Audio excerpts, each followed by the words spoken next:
So here's the update. That button looking piece up top here, a little warm, but right here, this little flathead almost looks like the top of a rivet, ended up being steel.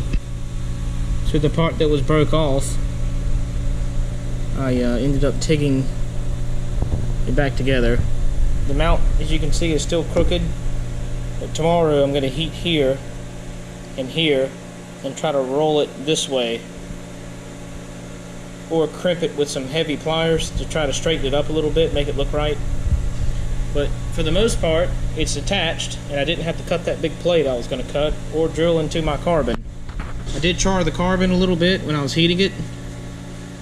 I'm pretty sure my body guy can fix all that, because all this is going to be painted gloss black anyway to cover it, because it has a lot of imperfections on it, as you can see. Here's the other side here. Same thing, I heated it. It did char the carbon a little bit. I used a TIG welder for that reason, to try to minimize that. As you can see, this one's a little bent right here and here. I'm going to heat this tomorrow and try to pull it in. Should be able to get it 90%. But considering what this hood cost, I think I'll be doing alright. But this was probably the biggest thing, either for me keeping or throwing away this hood. If I couldn't have done this, I probably would have had to replace the hood. But since these little button rivets, or button rivets, whatever, don't know what they're called, since that's still inserted, actually weld to it, I was very happy to see that. It saved me a lot of effort. It's probably going to be it for tonight. Tomorrow I'm going to check with my local Dodge dealer and see if I can get some more parts. I'm going to order some Bellinger exhaust and a few miscellaneous pieces under the hood, like the cowl that goes under the windshield that the windshield wipers are up against. There's like some inner fenders, splash guard or two, and hopefully we'll get some good news on a bumper.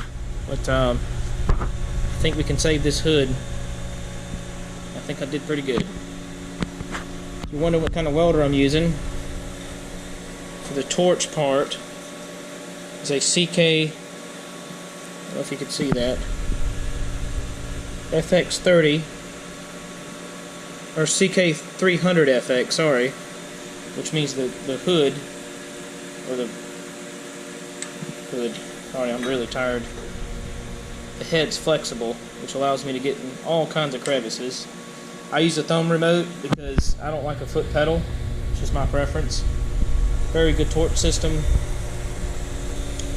And she is hooked to a Miller Dynasty 700. You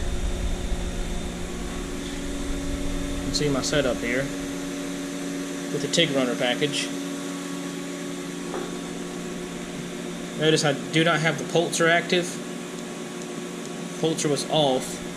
For some reason, sometimes when you use a pulser and you're pulsing metal, it's real thin like that or real precise, it tends to add porosity to it. I don't know why, but sometimes when you turn the pulser completely off and just use regular amperage, or regular welding without a pulser rather, it tends to work a lot better sometimes. In some situations, not all.